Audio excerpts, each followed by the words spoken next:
Hola, bienvenidos a Relatos de la Fosa. Hoy traemos El mal con nosotros, parte 3. Esta es una historia basada en hechos de la vida real. Ponte tus audífonos y apaga la luz. Ya huele a azufre. Lo paranormal toca tu puerta. Hoy, en nuestra tercera entrega del mal con nosotros, nos resta tocar las historias individuales de Julián y Martina y el desenlace que tuvo esta situación. Todos los integrantes sufrieron algo inimaginable. Juzgan el impacto que trajo en la vida de estas personas el haber vivido todo lo que tuvieron que vivir. Ese día, después de tantos sucesos con eso que se empeñaba en torturarme, en torturarnos, yo particularmente me sentía atafagado. Ese día me encontraba adelantando trabajo más o menos a las 2 de la mañana. Tenía una botella de tiner encima de la mesa del comedor donde me encontraba en ese momento.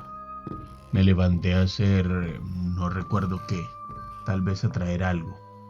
Y cuando volví, se me hizo muy extraño no ver la botella en el lugar donde la dejé.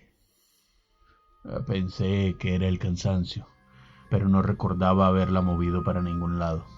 Así que, agotado y con la sensación de incomodidad, dejé el trabajo del día hasta ahí. Organicé todo y me fui a descansar. Cuando entré al cuarto, la mencionada botella estaba justo en mi mesa de noche. Nunca supe cómo llegó a ese lugar. No recordaba haberla cambiado de lugar y menos haberla puesto ahí. Pero nuevamente pensé que podría ser el cansancio. Así que tomé la botella, la llevé a la mesa del comedor y la dejé acomodada junto a los demás elementos de trabajo. Terminé de alistar todo para disponerme a dormir y después de apagar luces me acosté, volteé en dirección de la mesa de noche y, para mi sorpresa, ahí estaba nuevamente la botella que acababa de llevar al comedor. No sé por qué, pero esas situaciones despertaban en mí una incontrolable ira. Me levanté, tomé la botella y la dejé nuevamente en la mesa del comedor. Acto seguido, volví a mi habitación y cerré la puerta. Esa noche no sucedió nada más. Amaneció. Prácticamente no había podido dormir nada. Al levantarme, me sentía agotado y pensativo. Quería desahogarme con alguien, pero cuando fui a desayunar me di cuenta que Julián le contaba un relato a mi mamá y a Karina, y mi mamá a su vez hablaba de su reincidencia con mareos repentinos ya muy seguidos que se sumaban a su sintomatología preliminar. Todo esto de verdad me dejó muy sorprendido, y después de eso, creo que sin que ellos lo notaran, pudieron darme ánimos con sus relatos para tolerar lo que a mí me sucedía. Mi mamá pasaba por tal vez el peor momento que habíamos podido presenciar y Julián, esta es la historia de mi hermano Julián. Siempre sentí esa sensación de que alguien me observaba. Todo comenzó con presencias energéticas después de un tiempo de haber llegado al lugar, así como ya había comentado el resto de mi familia. Empecé a creer ver sombras, pero al suceder, sobre todo en la noche y en varias oportunidades con luces apagadas, pensaba que podía ser una mala jugada de mi cerebro, o al menos eso quería creer.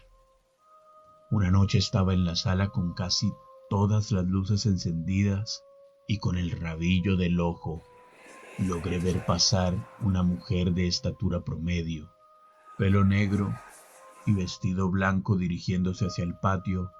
En el acto solté lo que tenía en mis manos y salí corriendo, tal vez porque quería saber qué hacía una extraña en la casa. Por curiosidad, no sé. Me inclino más por la última opción. Al llegar no había nadie. Eso me dejó aterrado. No sabía cómo reaccionar. Había visto pasar a esa mujer y no estaba soñando ni pudo ser una confusión. No tenía dudas. Fue un fantasma. Quedé paralizado del susto por un momento. Tenía que buscar una forma de calmarme. Así que con el ánimo de bajar la tensión, denominé a ese ente Anastasia. No le iba a dar importancia ni permitiría que me asustara. Por eso preferí ponerle nombre y así combatir mi miedo. Yo en realidad al principio estaba muy feliz con mi cuarto. Nunca había dormido sola. Siempre compartí cuarto con Karina, así que sentía que sería una nueva etapa. Además era el único cuarto que tenía baño y eso me encantaba. Pero con el transcurrir del tiempo, esa idea de independencia que al inicio me sedujo fue tomando menos relevancia y por el contrario, fue ocupando mi mente todo lo que sucedía en ese cuarto y en el pasillo sobre todo. Día tras día se intensificaba ese cúmulo de cosas extrañas que ocurrían y era evidente, fueron haciéndose más notorias hasta el punto que prácticamente era lo único que acaparaba nuestra atención. Las luces se apagaban y se prendían solas en cualquier momento. Las bajas temperaturas del lugar permanecían casi continuamente, o por lo menos mientras que yo estaba en el cuarto. Muchas veces sentía una presencia absurdamente fuerte en el lugar. Sentía como si hubiera alguien conmigo, pero estaba sola. Sentía que me miraban y en varias oportunidades y tratando de descansar un poco, me recostaba en mi cama. Era un juego de alcoba hermoso que había comprado precisamente cuando llegamos a ese lugar y lo quería estrenar a mis anchas, pero no pude. Estando recostada en la cama sentía que algo venía a invadirla.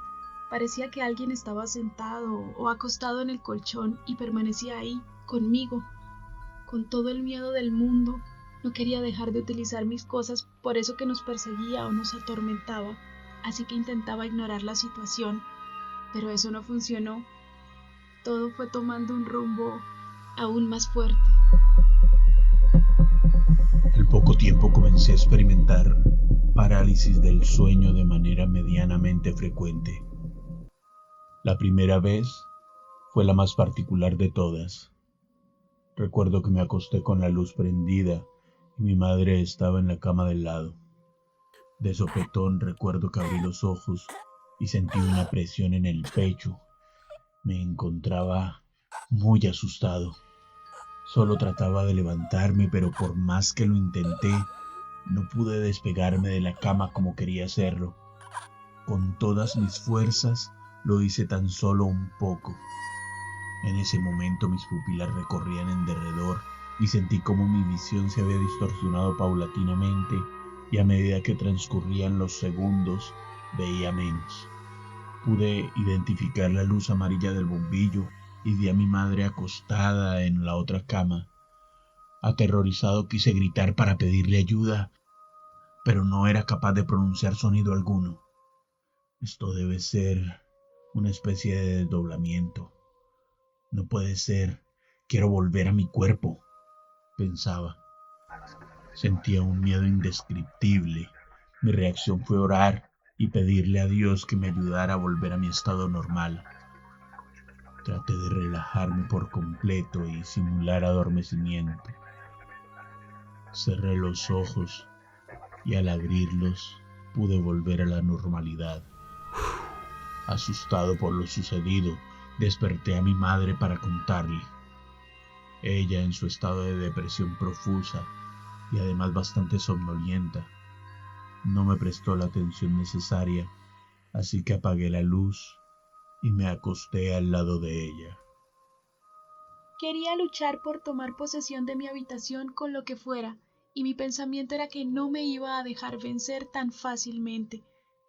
Ese día particularmente estaba bastante agotada. El trajín de la universidad había sido muy arduo y lo único que quería era llegar a descansar. Estaba haciendo extrañamente mucho calor esa noche, así que al recostarme en la cama de mi cuarto decidí que iba a dormir sin cobija, cuando espontáneamente sentí que algo se había sentado a mi lado. Con el cansancio y sin despegar mis párpados, pensé que alguien había llegado a saludar. Cuando sentí que habían puesto una mano en mi pierna, de la rodilla hacia abajo, y me habían empezado a sobar, sentía rara y agresiva aquella acción, así que me dispuse a llamarle la atención al que me estaba haciendo eso. Y al abrir los ojos, me di cuenta que no había nadie. Y no hacía muy corto tiempo, tan solo lo que dura un parpadeo, había sentido esa mano en mi pierna. Ese día grité, lloré, salí como loca del cuarto. ¿Qué pasó, hija? ¿Qué sucede? Después de haberle contado a mi mamá, hablé con Karina para que me dejara dormir con ella en su cuarto. A partir de ese momento, no me importó perder lo que había gastado en mi juego de alcoba, ni perder mi espacio, y me rendí ante aquello que se había apoderado de mi habitación. Ya no volvería a luchar contra eso. Mi cuarto, desde esa noche y hasta que abandonamos ese apartamento, permaneció deshabitado. La misma noche, después de acostarme al lado de mi mamá, tuve una pesadilla. Pude diferenciarla porque las sensaciones fueron muy distintas a lo ocurrido anteriormente, ya que en esta sentí como el alma salió de mi cuerpo flotando de manera horizontal y yo no tenía ningún control. Mi alma salía de la habitación hacia el pasillo. Durante ese corto espacio de tiempo vi la habitación con la luz apagada y vi a mi madre y a mí durmiendo como estábamos en la misma cama. Al llegar al pasillo, vi como de dentro del apartamento se acercaba algo similar a la personificación de la muerte, bata negra con una hoz. Me agarró por el cuello y comenzó a alarme hacia el patio. Aterrorizado le gritaba a mi madre, suplicándole ayuda. Y en ese instante ella me despertó diciéndome que estaba haciendo sonidos extraños. Siempre que recuerdo ese sueño, alcanzo a creer que fue verdad lo que acontecía.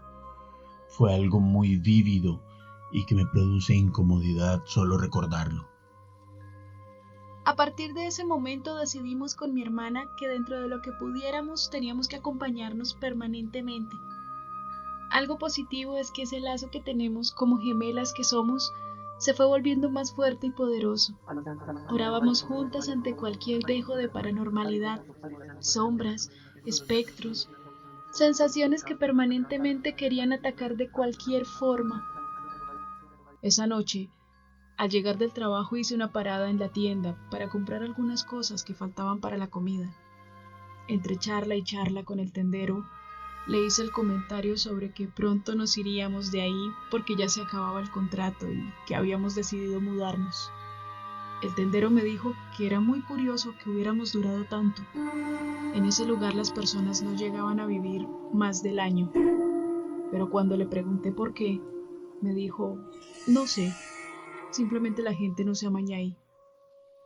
Me animé a preguntarle qué sabía él de ese apartamento, quién había vivido ahí y si sabía de alguna cosa rara que hubiera pasado en ese lugar.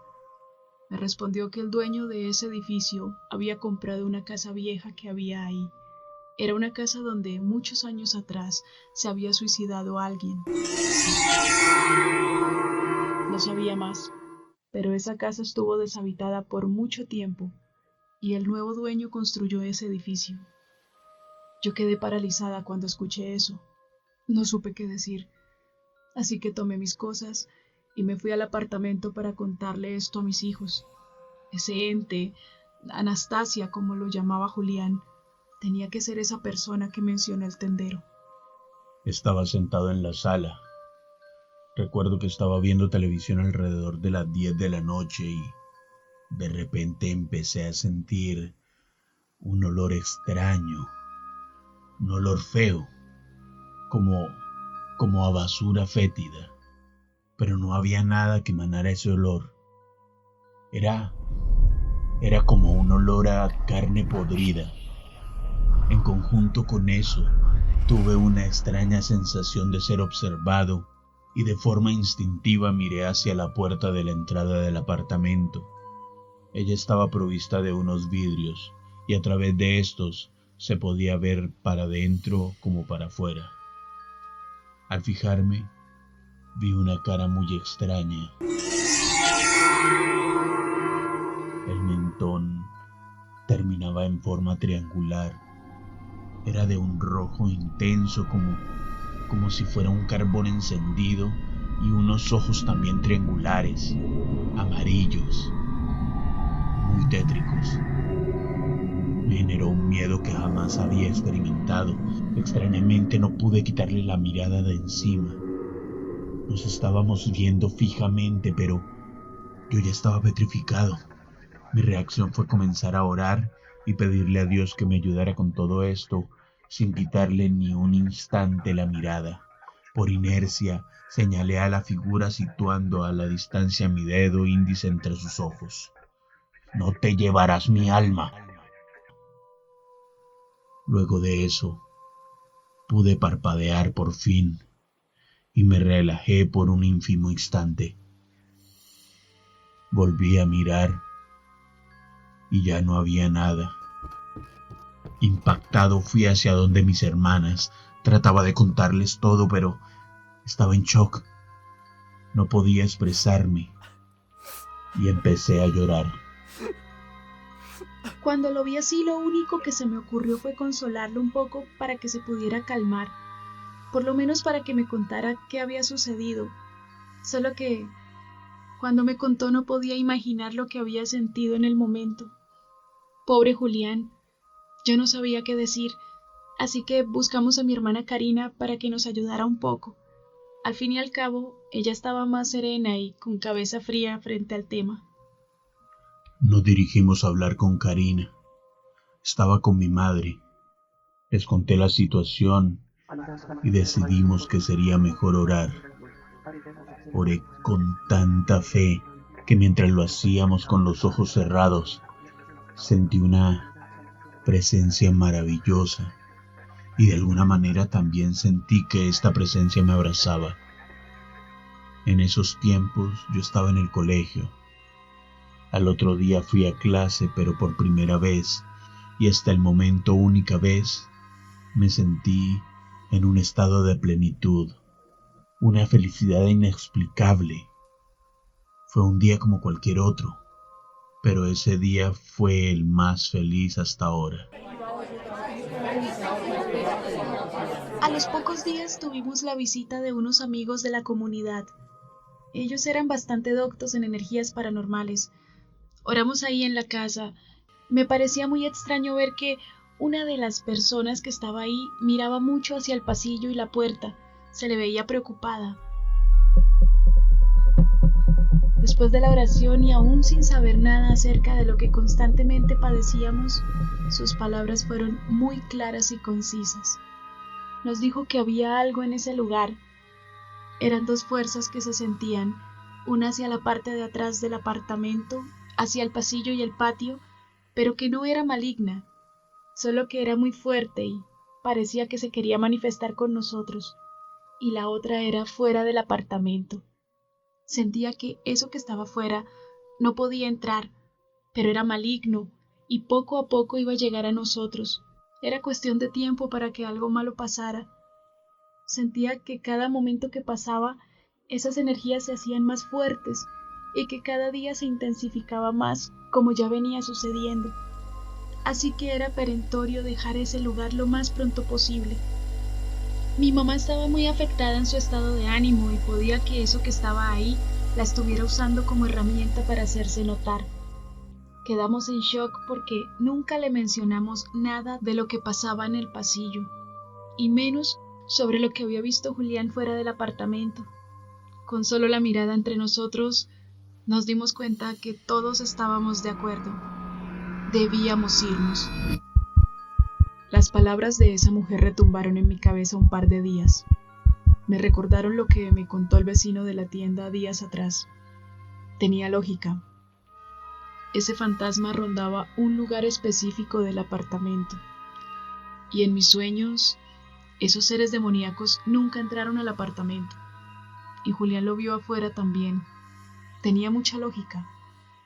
Debíamos salir ya de ese lugar. Empecé a buscar junto a mis hijos un nuevo lugar para nosotros. Nos quedaba una semana, no había más tiempo. En las noches empleábamos un momento para empacar y tener todo listo, pero las situaciones que a diario vivíamos eran ya inaguantables. No sé si esas energías sabían que nos íbamos. Todo empeoraba exponencialmente. Esas presencias constantemente, ver a mis hijos descomponerse emocionalmente poco a poco ante la impotencia de lo que sucedía. Sentirme cada vez peor era algo que ya se tornaba asfixiante. Pero esa noche fue la peor de todas para mí. Eran como las 10 de la noche y estaba en la sala viendo televisión. De pronto sentí un mareo muy fuerte. Normalmente sentía mareos, pero ese fue mucho más fuerte y sentí que iba a vomitar. Como pude, llegué hasta el baño y vomité tanto que no podía entender cómo era posible eso. Sentí que caía al piso, pero algo me tomó del brazo. No podía ver claramente, mi vista estaba nublada, pero pude identificar la voz. Era Karina. Me sacó del baño y junto a mis otros hijos me llevaron a urgencias. En la clínica me hicieron exámenes de todo tipo, pero nada arrojaba un resultado negativo. Así que el médico optó por dictaminar que era vértigo, y de ahí en adelante siempre viviría con esos malestares. Desanimada, volvimos al apartamento. Pero después de esa noche, nunca más sentí algo similar. Nunca supe qué pasó, pero después de esa noche, y al abandonar ese apartamento, mi situación emocional cambió radicalmente. Volví a ser la misma de antes. Logramos salir de ese lugar, y con eso se acabó esa pesadilla de 2 años. Pero nos queda el mal sabor de lo vivido. Unos años después, un amigo de mi esposo le comentó que vivía en un apartamento. Cuando mencionó dónde era, me pasó un escalofrío por el cuerpo. Era ese mismo apartamento infernal. No me pude contener y le pregunté cómo se sentía viviendo allí, y su respuesta me aterró. Estaba narrando cosas que yo conocía, que habíamos vivido en ese lugar. No me atreví a decirle más que deberían buscar otro lugar y salir de ahí lo antes posible. Meses después, ellos también habían abandonado ese apartamento, pero lo que queda claro es que lo que sea que habita ahí, ahí está y no se ha ido. En este relato que hoy termina, se pusieron en manifiesto gran cantidad de sucesos paranormales con la continua presión energética, apariciones, la transmutación de energía hacia objetos inanimados, la coacción paranormal a través de sueños y la visión de seres demoníacos y espectrales, entre otros. Todo esto, como conjunto de acciones premeditadas, lograron hacer una mella significativa en todos y cada uno de los integrantes de la familia. Buscamos en redes y ante la cantidad de información sobre lo paranormal, decidimos dar una percepción sobre lo que creemos que pudo desatar esa historia, según lo encontrado en diferentes casos y atando cabos con lo sucedido en este lugar. Esto pareciera tener una lógica. Primero, el suicidio que tuvo lugar en ese terreno. Posiblemente ese espíritu sigue rondando el lugar, específicamente áreas en donde, presumimos, esta persona habitaba y consideraba su hogar, o cabe la posibilidad de que se esté intentando comunicar por alguna razón. Haberle dado un nombre a este espíritu pretendiendo minimizar el miedo no fue lo correcto, ya que hacer esto puede ocasionar que este ente tome más fuerza para manifestarse y arraigarse al lugar independientemente de quién sea y qué haga. En ocasiones algunos entes perdidos se apegan al sentirse parte de un grupo o persona, no queriendo separarse de ellos. Otras veces se aferran a personas que les son familiares o similares a alguna otra que conoció en vida. En este caso, se presume que Anastasia se apegó a Julián y a Mayra ya que en los sueños y desdoblamientos podían percibir lo que vivía el espíritu de Anastasia en el apartamento y el conflicto que este ente enfrentaba con los espectros que se encontraban fuera del apartamento. Además, el experimentar sentimientos repentinos de depresión, ira y pensamientos suicidas cada vez más fuertes, y el malestar repentino de Mayra puede deberse a que este ente, Anastasia, estaba tomando cada vez más poder sobre ella, intentando presionar cada vez más. Las limitaciones con las que se aparecían estos entes dentro y fuera del apartamento denotaban que el espíritu de Anastasia tenía un área en la que solo se podía ver y sentir. En cambio, los otros entes solo se dejaban ver de la puerta para afuera, dando a entender que no podían entrar. Esto presume que podía existir un conflicto de fuerzas entre los entes que existían en el apartamento y sus alrededores. ¿Y tú? ¿Conoces sobre estos temas? Escríbenos en los comentarios qué opinas sobre lo que pudo suceder en esta aterradora historia. Los nombres mencionados en este relato han sido modificados. Un agradecimiento especial a la familia Calderón Mora por compartir esta historia con nosotros y con todos ustedes. Si te gustó la historia, suscríbete en nuestro canal.